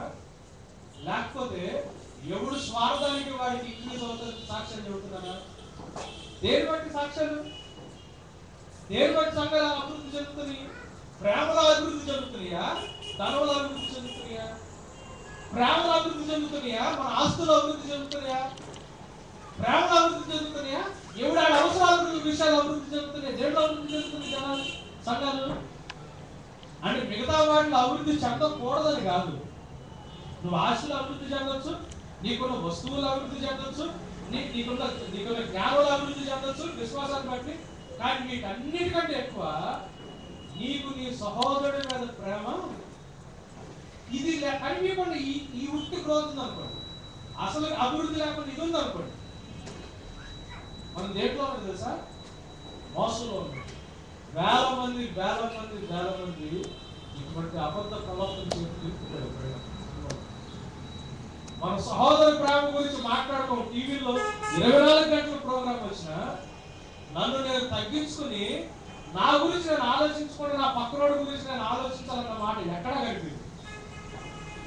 మనకు జరిగే అద్భుతాల్లో, మనకు చెప్పే సాక్ష్యాల్లో నాకు వచ్చే లాభం గురించి నేను సాక్ష్యం చెబుతాను, కానీ నేను నా పొరుగు వాడి గురించి కోల్పోయిన దాని గురించి ఎవరు సాక్ష్యం చెప్పలేదు. అది విశ్వాసం కాదు. అది విశ్వాసం కాదు. అది విశ్వాసం కానప్పుడు దేవుడు ఏం చేస్తాడు తెలుసండి? నీ పొరుగు వాడి కోసం నువ్వు కోల్పోయే తత్వంలో సాక్రిఫిషియల్ లైఫ్ నీకు లేకపోతే,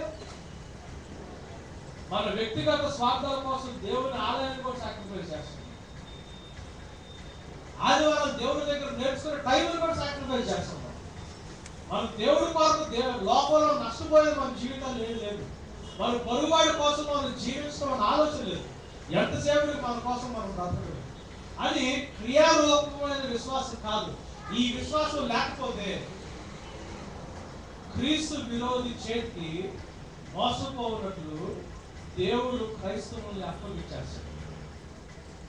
విశ్వాస భ్రష్టులు అంటే అర్థం ఏంటంటే యేసు ప్రభు దేవుడు అని నమ్మనోడు కాదు, యేసు ప్రభు దేవుడని నమ్మి, నేను పాపినైనా నా కోసం ఆయన ప్రాణం పెట్టాడని నమ్మి, పక్కనోడి గురించి ఆలోచించుకోవడం, మన కోసం మనం బ్రతికేవాడు విశ్వాస భ్రష్టుడు. వేరే వాడు కాదు. విశ్వాస భ్రష్టుడు యేసు ప్రభు దేవుడని నమ్మనోడు కాదు. యాకోబు పత్రిక చూడండి, జేమ్స్ 2వ చాప్టర్ చూడండి, 14వ వచనం చదవండి. బయట చండాలమైన విశ్వాసం బయట చెప్తున్నారు. అది నిజమైన విశ్వాసం కాదు. చూడు యాకోబు పత్రిక 2:14. నా సహోదరులారా, క్రియలు లేనప్పుడు ఎవడైనా తనకు విశ్వాసము కలదని చెప్పిన ఎడల ఏం ప్రయోజనము? దానివల్ల ఎటువంటి క్రియలు లేనప్పుడు మరి కారు లేకపోతే మోకాళ్ళు వేసి ప్రార్థన చేస్తూ కారు రాబోయే ఉపవాసం ప్రార్థన, ఆ క్రియ ఎటువంటి క్రియ? విశ్వాసానికి సంబంధించిన క్రియ ఎటువంటి? అట్టి విశ్వాసం అతని రక్షింపగలదా? సహోదరుడైనను సహోదరి అయినను దిగంబరుడై ఆనాటికి భోజనము లేక ఉన్నప్పుడు మీలో ఎవడైనా శరీరములకు కావలసిన వాటిని ఇయ్యక సమాధానంగా వెళ్ళుడి, చలి కాచుకోనుడి, తృప్తి పొందుడని చెప్పిన ఎడల ఏమి ప్రయోజనము? ఎటువంటి క్రియల గురించి మాట్లాడుతున్నాడు? నీ పక్కనోడికి లేనప్పుడు, నీ పక్కనోడికి వేసుకోవడానికి బట్టలు లేవు, తినడానికి బట్టలు లేవు, వాడు కష్టంలో ఉన్నాడు, నువ్వు వాడి గురించి ప్రేమ చూపించడం నీకు జాత కాకుండా నాకు విశ్వాసం ఉందని చెప్తే అది ఏ రకమైన విశ్వాసం కోసం చేస్తుంది? అది ఏ రకమైన విశ్వాసం కోసం చేస్తుంది? విశ్వాస భ్రష్టులు అంటే ఎవరంటే, మేము క్రైస్తవులు అని చెప్పుకుని పొరుగు వారిని ప్రేమించకుండా వాళ్ళు తగ్గించుకుని సాక్రిఫైస్ చేసి పక్కన కోసం జీవించినవాడు విశ్వాస భ్రష్టులు. పౌలేమని రాసినది రోమిలకు రాసిన పత్రిక మొత్తం చదువుతున్నాడు. 12వ అధ్యాయం వచ్చాడు. ఏం రాస్తుంది సార్? ఈ విశ్వాసం గురించి ముందు రాశాడు 4, 5, 6 వచనాల్లో. 7, 8లో పరిశుద్ధాత్మ దేవుడు మనకు చేసే సహాయం గురించి రాసుకొచ్చాడు. 9, 10వ వచనంలోకి వచ్చినప్పటికి ఇశ్రాయేలీయులు ఎలా పడిపోయారో రాసుకుంటూ వచ్చి 12వ అధ్యాయానికి వచ్చేసరికి ఈ విశ్వాసం దగ్గరికి వచ్చాడు. వచ్చి ఏమన్నా తెలుసండి? సజీవ యాగాలుగా మీ శరీరాన్ని మీరు సమర్పించండి, ఇది మీరు చేయగలిగిన యుక్తమైన సేవ అన్నాడు. ఎంత సేపుడికి నేను, నా ఇల్లు, నా పిల్లలు, నా చదువు, నా ఎగ్జామ్స్, నా ఉద్యోగం, నా ప్రమోషన్, నా ఆరోగ్యం, యేసు ప్రభు మీద విశ్వాసం. ఆ విశ్వాసం నిజమైన విశ్వాసము కాదు. ఇటువంటి క్రియారూపమైన విశ్వాసం లేకపోతే మనకి సంపూర్ణ రక్షణ మనకి రాదు. మనకు క్లియర్ ఉంది అక్కడ. చదువు కంటిన్యూ చేయండి దాన్ని. అలాగే విశ్వాసము క్రియలు లేనిదైతే అది ఒంటిగా ఉండి మృతమైనదగు. అర్థమైందండి డిఫరెన్స్ అక్కడ. అలాగే క్రియలు, విశ్వాసం క్రియలు లేకపోతే అది ఒంటిగా ఉండి మృతమైనదగు. వృత్తి ఆధారపడే విశ్వాసం అంటే మనకు ఉపయోగం లేదు. అది కేవలం మీకు నీతి మీకు ఆరోపణ మాత్రమే తీసుకొస్తుంది. పొరుగు వారిని ప్రేమించే విశ్వాసం మనలో లేకపోతే మన రక్షణ ప్రాసెస్ లో కొనసాగించబడము. నిన్ను నువ్వు తగ్గించుకుని నీ పక్కనోడి గురించి ఎక్కువగా ఆలోచించుకుని నువ్వు మొదలు పెట్టకపోతే, నువ్వు కోల్పోయి నీ పక్కనోడు బాగుపడాలని క్రీస్తు ప్రభు ప్రేమ నీలో నాలో లేకపోతే, అటువంటి విశ్వాసానికి విధేయత మనం లేకపోతే మనం ఎవరు రక్షించాలి? మరి అట్లా జీవించేటప్పుడు కష్టం వస్తే, నువ్వు పొరుగు వాడిని ప్రేమిస్తే వాటిని శ్రమ పెడితే, 3rd లెవెల్ కాదు విశ్వాసం ఏం చేస్తుంది? ఆ శ్రమని ఓర్చుకోవడం. గలతీ పత్రిక 5వ అధ్యాయం 22-23లో విశ్వాస ఫలంలో ఉండే లక్షణం ఒకటి చూడండి. విశ్వాస ఫలానికి లక్షణం ఒకటి. అయితే ఆత్మ ఫలమేమనగా ప్రేమ, సంతోషము, సమాధానము, దీర్ఘశాంతము, దయాళుత్వము, మంచితనము, విశ్వాసము, సాత్వికము. ఇక్కడే ఉంది. ఆధారపడే విశ్వాసం ఒకటి, క్రియారూపకమైన విశ్వాసం ఒకటి, ఓర్చుకునే విశ్వాసం. ఓర్పు. యాకోబు పత్రిక 1వ అధ్యాయం 2-3 వచనాలు ఏమంటే, మీ విశ్వాసము కలుగు పరీక్ష. పరీక్ష ఎక్కడ ఉంటుంది? పక్కన వాడిని ప్రేమించడానికి ఉంటుంది. ఈ ప్రేమించడం మీకు అన్ని పాజిటివ్ గానే జరుగుతాయా? జరగవు. అప్పుడు మీరు ఏం చేయాలా? ఓర్పు పుట్టించడానికి. మీరు సంపూర్ణ అన్నాములు ఏ విషయంలో పొదువలేని వారు అన్నట్లు ఆ ఓర్పు తన పనిని కొనసాగించనివ్వండి. ఆ ఓర్పు మిమ్మల్ని ఏం చేస్తుంది సార్? అంతం వరకు సహించుకునేవాడు రక్షించబడతాడు. సేవింగ్ ఫెయిత్ అంటారు. రక్షించు విశ్వాసం, ఆధారపడే విశ్వాసం, క్రియారూపకమైన విశ్వాసం, రక్షించే విశ్వాసం. ఆధారపడే విశ్వాసం బట్టి నువ్వేమవుతావు? నీ దేవుడు ఎదుట నీతిమంతుడిగా తీర్చబడతావు. క్రియారూపకమైన విశ్వాసాన్ని బట్టి నువ్వేమవుతావు? నీవు నీతిమంతుడిగా మార్చబడతావు. నీతిమంతుడిగా, ఆరోపణగా నీతిమంతుడిగా మార్చబడతావు. ఓర్చుకునే దాన్ని బట్టి వచ్చే నిరీక్షణ బట్టి నువ్వు ఏం చేస్తావు? రక్షించే విశ్వాసాన్ని బట్టి నీవు సంపూర్ణంగా దేవుని తీర్పు నుంచి నువ్వు రక్షించబడతావు. మొదటి దశలోని 3వ అధ్యాయం 7వ వచనం చూడండి. ఫస్ట్ థెస్సలోనికన్స్ 3:7 ముగిచేస్తున్నాను, చివరికి వచ్చేసింది. ఫస్ట్ థెస్సలోనికన్స్ 3:7. అందుచేత సహోదరులారా, మా ఇబ్బంది అంతటిలోనూ శ్రమ అంతటిలోనూ మీ విశ్వాసమును చూచి. ఎక్కడ చూస్తున్నాడు ఇప్పుడు విశ్వాసం ఉంది? ఇబ్బందిలో, శ్రమలో చూస్తున్నాడా? ఇలా దేంట్లో చూశాడు? ప్రేమలో చూశాడు. మొట్టమొదటి దేంట్లో చూశాడు? యేసు ప్రభు మీద ఆధారపడటం చూశాడు.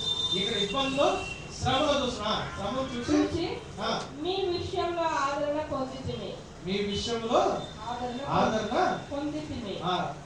ఏలయనగా 2వ దశలోని 1వ అధ్యాయం 4వ వచనం. సెకండ్ దశలోని అందువలన మీ హింసలన్నిటిలోనూ మీరు సహించుచున్న శ్రమలలోనూ మీ ఓర్పును విశ్వాసమును చూచి. ఇక్కడ విశ్వాసం చేయాల్సిందండి. ఓర్పు విశ్వాసం చూచి మేము దేవుని సంఘములలో మీ అతిశయపడుచున్నాము. దేవుని సంఘములో మీ యందు అతిశయపడుతున్నాము. 1 పేతురు 1వ అధ్యాయం 5వ వచనం. ఇది చివరి వరకు మనల్ని దాచిపెట్టే విశ్వాసం. దేంట్లో దాచిపెట్టబడుతుంది ఏంటంటే యేసు ప్రభు కొరకు మనం నిలబడుతున్నప్పుడు, యేసు ప్రభు కొరకు మనం ఏ విషయంలో దాచిపెట్టబడుతుంది సార్? శ్రమలో ఓర్చుకోవడం ద్వారా చివరి దినం వరకు దాచిపెట్టబడుతుంది. యేసు ప్రభు వచ్చేంత వరకు నాకు ఎటువంటి నష్టం జరగకుండా నేను దాచిపెట్టబడాలి అని ఎంతమంది కోరుకుంది? దేంట్లో దాచిపెడతాడు తెలుసు దేవుడు? శ్రమ మధ్యలో నేను దాచిపెడతాడు. దేంట్లో దాచిపెడతాడు? శ్రమ మధ్యలో నేను దాచిపెడతాడు. శ్రమ లేకపోతే నువ్వు తప్పిపోతావు. శ్రమ ఉంటే ఏమవుతుంది? అందుకే పౌలు 3 సార్లు ప్రార్థన చేసిన దేవుడు ఆ శ్రమని నా కృప నీకు చాలు, దీంట్లో ఉండు. దీంట్లోంచి బయటకు వచ్చావా? శ్రమ అనే పొలిములో నిన్ను కుటుంబ వేస్తున్నా. ఏ రోజు ఊరికి ఆ రోజు నీలోంచి తీసేస్తున్నా. నేను వచ్చే టైంకి నువ్వు ఎటువంటి ఇంప్యూరిటీ లేకుండా బ్రతకాలి అంటే నిన్ను నేను దేంట్లో దాచిపెట్టాలా? శ్రమ క్రైస్తవుడికి రక్షణ. ఆ శ్రమ అనేది మన జీవితంలో ఎప్పుడైతే పోతుందో మనం తప్పిపోవడానికి ఆస్కారం. అంటే మన దగ్గర గోల్డ్ రింగ్ ఉందనుకో, ఎక్కడ తీసి దాచిపెట్టాలంటే ఎక్కడ దాచిపెడతాము? మనం బీరువాలు దాచిపెడతాము. జాగ్రత్త, విలువైన కాబట్టి. నువ్వు విలువైనడు కాబట్టి దేవుడు నేను ఎక్కడ దాచిపెడతావు తెలుసా? శ్రమలో దాచిపెడతావు. నువ్వు ఆ శ్రమలో ఓర్చుకుని జీవించడం ద్వారా అది విశ్వాసం. ఓర్చుకోవడం విశ్వాసం ఎట్లా కనిపిస్తుంది? ఆధారపడటంలో కనిపిస్తుంది, దేవుని కొరకు పనిచేయడంలో కనిపిస్తుంది, దేవుని కొరకు ఓర్చుకోవడంలో, సహించుకోవడంలో కనిపిస్తుంది. ఆ శ్రమలో నువ్వు ఓర్చుకోవడం ద్వారా నీ విశ్వాసాన్ని చూపిస్తావు. ఆ విశ్వాసం నేను ఏం చేస్తుంది తెలుసా? చివరి దినంలో బయలుపరచబో రక్షణ. దేవుని యొక్క తీర్పు సింహాసనం నుంచి నిన్ను రక్షిస్తుంది. ఎంతమంది శ్రమలో ఉండడంలో వాళ్ళందరి విషయం మనం గుర్తుపెట్టుకోవాల్సింది అంటే దేవుడు యాక్చువల్గా నేను దాచిపెట్టాడు. శ్రమలో ఉన్నావంటే అర్థం ఏంటి? దేవుడిని దాచిపెట్టి ఉంచాడు. నువ్వు శ్రమలో ఏం చేయాలా? విశ్వాసాన్ని బట్టి నువ్వు ఓర్చుకోవాలా, సహించుకోవాలా. ఆ సహనం నేను చివరి దినం వరకు నిన్ను కాపాడు. చదవమ్మా, పేతురు రాసిన 1 కడవరి కాలమందు బయలుపరచబడుటకు సిద్ధంగా ఉన్న రక్షణ మీకు భాగ్యము కలుగునట్లు విశ్వాసము ద్వారా దేవుని శక్తి చేత కాపాడబడి మీ కొరకు విశ్వాసము ద్వారా దేవుని శక్తి చేత ఈ ఓర్చుకోవడానికి దేవుడు శక్తి ఇస్తాడు కానీ విశ్వాసము మనం ఏం చేయాలా ఓర్చుకోవాలా శక్తి చేత కాపాడబడి మీ కొరకు ఆ స్వాస్థ్యము పరలోకమందు భద్రపరచబడి ఉన్నది. 7వ వచనం నశించిపోవు సువర్ణము అగ్ని పరీక్ష వలన శుద్ధపరచబడుతున్నది కదా, దానికంటే అమూల్యమైన మీ విశ్వాసము. ఇదే విశ్వాసము సహించే విశ్వాసం. దానికంటే అమూల్యమైన మీ విశ్వాసము ఈ శోధనల చేత పరీక్షకు నిలిచినదై యేసుక్రీస్తు ప్రత్యక్షమైనప్పుడు మీకు మెప్పును మహిమను ఘనతయు కలుగుటకు కారణం. ఈ శోధన మీకు మెప్పు మహిమ ఘనత కలగడానికి కారణం. 9వ వచనంలో చదువుతారా? మీరు ఆయన చూడకపోయినను ఆయన ప్రేమిస్తున్నారు. ఇప్పుడు ఆయనను కన్నులారా చూడకయే విశ్వసించడం అంటే ఏంటి? సహించుకోవడం. ఇక్కడ ఆధారపడటం కాదు. ఇక్కడ విశ్వసించడం అంటే ఏంటి? ఓర్చుకోవడం, సహించుకోవడం. అంటే మీరు ఆయన చూడకుండా ఆయన ప్రేమిస్తున్నారు కాబట్టి ఇప్పుడు ఆయన కన్నులారా చూడకయే ఓర్చుకుంటూ సహించుకుంటూ మీ విశ్వాసమునకు ఫలములు అనగా ఆత్మరక్షణను పొందుచు చెప్పన సత్యమును మహిమాయుక్తమునైన సంతోషము కలవారై ఆనందించుచున్నారు. మొదటి యోహాను 5:4 వచనం క్లోజ్ చేస్తున్నాను. మొదటి యోహాను 5:4 వచనం. దేవుని మూలంగా పుట్టిన వారందరూ లోకము జయించుదురు. ఇది ఏ విశ్వాసం? చదువునా. లోకము జయించిన విజయము మన విశ్వాసమే. ఏ విశ్వాసం అండి? ఏ విశ్వాసం?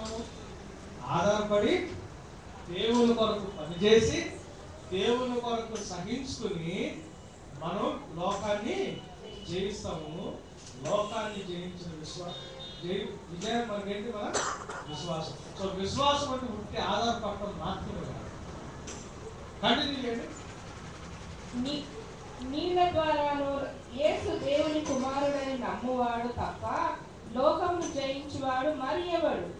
నీళ్ళ ద్వారాను రక్తము ద్వారాను వచ్చిన వాడు ఈయనే, అనగా యేసుక్రీస్తే.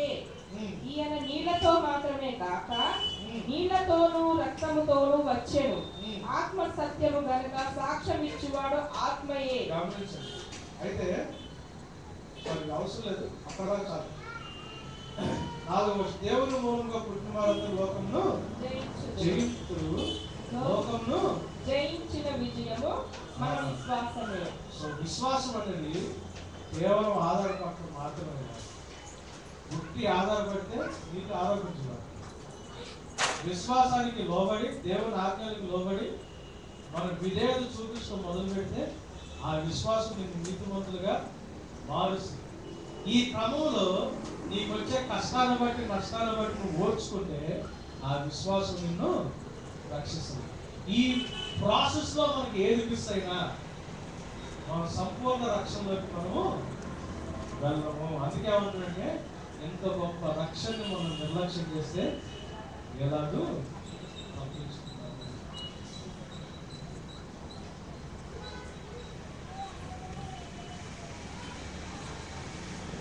సరైన విశ్వాసం లేకపోతే దేవుని దృష్టిలో అసలు ఏ ఉండాలా?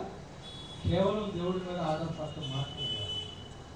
ఆధారపడి నీకంటే ఎక్కువగా నీ పొరుగువాడిని నువ్వు ప్రేమించి ఆ ప్రేమలో నీకు శ్రమ వచ్చినా శోధన వచ్చినా వాళ్ళ కోసం నువ్వు ఓర్చుకుని చివరి దాకా నువ్వు సహించుకుంటే నీతి ముందు నీకు ఆరోపించబడి తర్వాత నువ్వు నీతిమంతులుగా పరిశుద్ధులుగా మార్చబడి ఆ తర్వాత నీ శరీరంలో నుంచి నీ లోపంలో నుంచి తీర్పు నుంచి నువ్వు నేను రక్షించబడి ఈ ప్రాసెస్లో ఏది మిస్ అయినా కానీ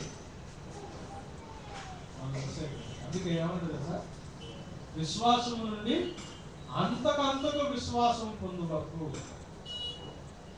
అంటే కేవలం ఆధారపడే దగ్గర నుంచి దేవుడి గురించి సహించుకునేంత వరకు. అర్థమైందండి అన్నమాట.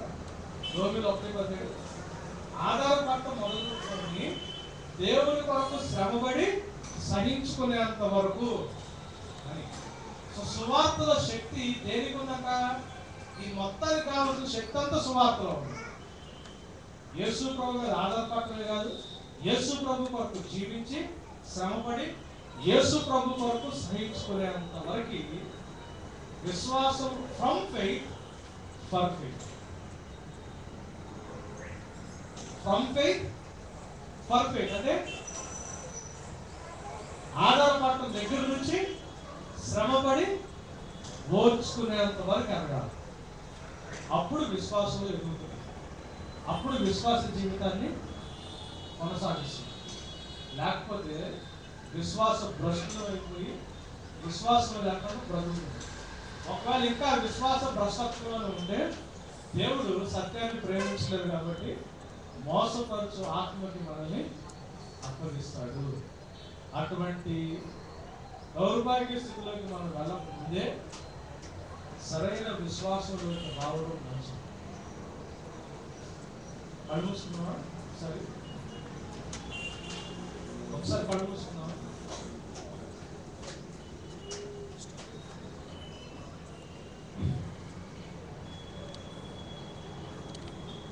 దేవుడు నిజంగా నీతో ఈరోజు మాట్లాడు.